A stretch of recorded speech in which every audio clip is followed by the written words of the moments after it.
Halo para pejuang perguruan tinggi negeri tahun 2023. Kita lanjut lagi untuk di sesi kedua untuk membahas tentang PDSS, SNBP, jadwal, terus prestasi apa saja yang akan di-upload atau dimasukkan agar adik-adik bisa diterima di perguruan tinggi negeri, terus bagaimana kalau SNBT dan sebagainya. Oke, kita pertama harus pahami dulu tentang PDSS dan SNBP terlebih dahulu. Nah, jadi PDSS itu buat adik-adik yang belum tahu, adik-adik SMA nih tentunya yang mau berjuang di eh, SNBP maupun SNBT. Jadi PDSS itu adalah sebuah pangkalan data sekolah dan siswa. Nah, jadi ini tuh pangkalan datanya. Nah, si PDSS ini merupakan suatu basis data yang berisikan rekam jejak kinerja sekolah dan nilai rapor siswa yang eligible mendaftar. Jadi untuk yang mau mendaftar SNBP itu kan nanti akan dilihat terlebih dahulu kalian itu eligible atau tidak untuk mendaftar. Nah, PDSS ini sebenarnya mengakomodasi kurikulum nasional 2006 KTSP. Kalau saya zaman dulu masih pakainya KTSP 2006 ya. Dan juga kurikulum 2013 atau K13. Kalau K13 ini saya mau lulus SMA tahun 2015 kalau nggak salah. Itu percobaan K13. Oke. Nah, sekolah yang tidak menggunakan kurikulum nasional ini tidak diperbolehkan mendaftar PDSS. Jadi, beberapa murid saya itu memang sekolahnya itu di swasta dan kurikulumnya itu ada yang Oxford, ada yang Cambridge. Jadi, untuk murid-murid saya yang sekolahnya di kurikulum Cambridge maupun yang di Oxford, itu nggak bisa daftar SNBP. Jadi mereka harus bertarung di SNBT. Buat teman-teman yang di sekolah negeri, itu kan otomatis pakainya kurikulum nasional ya. Otomatis teman-teman atau adik-adik bisa untuk daftar jalur SNBP ini. Oh iya, lupa satu lagi.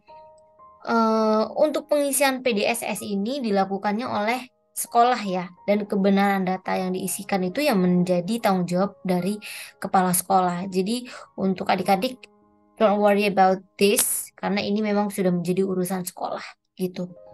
Jadi ini tidak perlu dipusingkan lagi. Tetapi tetap hati-hati dicek lagi ya datanya. Oke, nih kita lihat ya untuk persyaratan sekolah, persyaratan peserta dan juga bagaimana pemilihan program studi. Nah, persyaratan sekolahnya itu ini dapat dilihat dari SMA, MA, SMK yang mempunyai NPSN, terus ketentuan akreditasi, akreditasi A, B, atau C, dan mengisi pangkalan data sekolah tadi atau PDSS. Nah, yang kedua, persyaratan peserta nih. Kalau persyaratan peserta ini buat adik-adik SMA, MA, atau SMK ya, yang kelas 12 pada tahun 2023. Nah, di sini adik-adik harus memiliki prestasi akademik, terus memiliki NISN yang terdaftar di PDSS, memiliki nilai raport semester 1 sampai dengan 5 karena yang akan dibuat average-nya yaitu dari semester 1 sampai dengan semester 5. Selanjutnya, peserta yang memilih program studi bidang seni dan olahraga wajib mengunggah portofolio. Oke, nah kita lihat gimana untuk pilihan program studinya. Jadi, setiap siswa dari jurusan IPA, IPS atau bahasa diizinkan memilih program studi di perguruan tinggi negeri. Jadi mau jurusannya ya IPA, IPS atau bahasa itu boleh memilih prodi di PTN-nya. Untuk yang sekarang, adik-adik itu boleh memilih dua program studi dari satu PTN atau dua PTN. Jadi kalau saya kan dulu boleh milih tiga program studi, tapi kalau untuk sekarang dua program studi.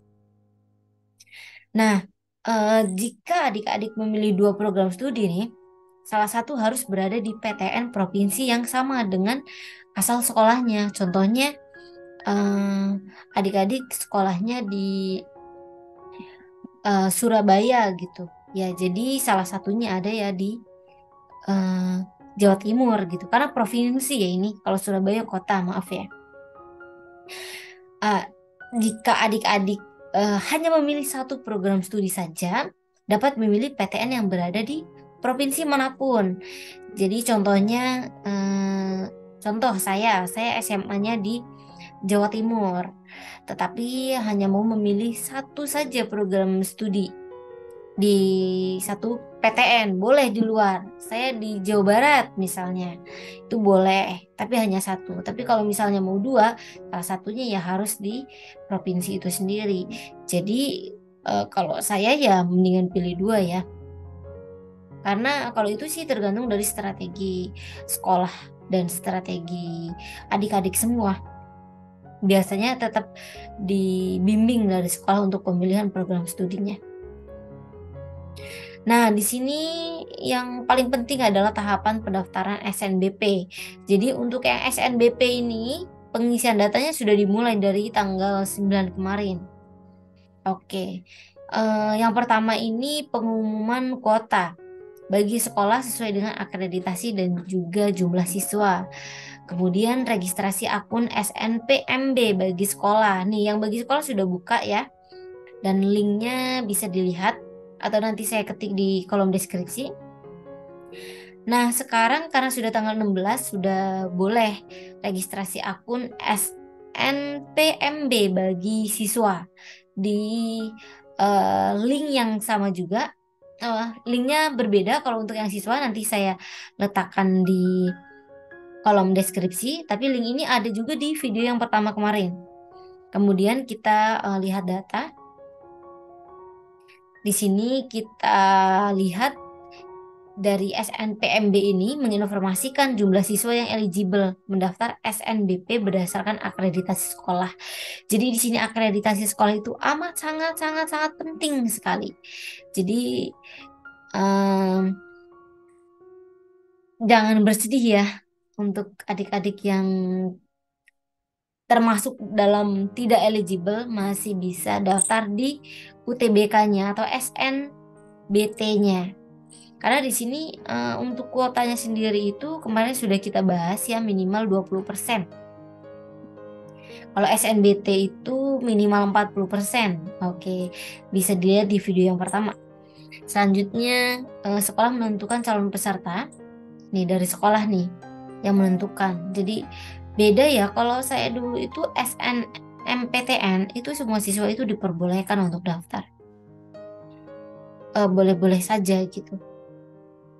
Kemudian pengisian PDSS, kalau PDSS ini oleh sekolah jadi jangan terlalu dipusingkan. Kemudian pendaftaran SNBP di link tersebut. Setelah mendaftar SNBP, adik-adik bisa memilih program studi. Nah, adik-adik untuk memilih program studi ini dilihat kembali kuota dari perguruan tinggi itu. Contohnya, mau masuk ITS jurusan teknik kimia, dilihat dulu akreditasi dari jurusan teknik kimia itu apa, peluangnya juga bagaimana, kemudian alumninya bagaimana. Setelah itu kuota per tahunnya itu berapa, karena kuota itu atau daya tampung dari perguruan tinggi dari jurusan itu sangat menentukan sekali adik-adik ini bisa lulus atau tidak ya. Kalau kuotanya sangat kecil, otomatis berat sekali untuk bersaing di SNBP. Oke. Kemudian setelah memilih PTN dan program studi, pengunggahan portofolio wajib bagi peserta yang milih program studi bidang seni dan juga bidang olahraga. Setelah itu di-upload portofolio, seleksi jalur SNBP. Oke, kalau untuk seleksi ini tahap yang paling deg-degan ya. Setelah seleksi tentunya akan ada pengumuman dan daftar ulang. Oke, untuk ketentuan pemeringkatan sekolah. Nah, ini kan tadi saya jelaskan kalau misalnya eh, pemeringkatannya ini bagaimana. Jadi, pemeringkatan siswa ini dilakukan oleh sekolah yang menghitung nilai rata-rata dari semester 1 sampai dengan semester 5. Jadi, kalau ini sistemnya masih sama ya, seperti saya SNMPTN tahun 2015 dulu. Gitu. Yang kedua, sekolah dapat menambahkan kriteria lain berupa prestasi akademik dalam menentukan peringkat siswa bila ada nilai yang sama.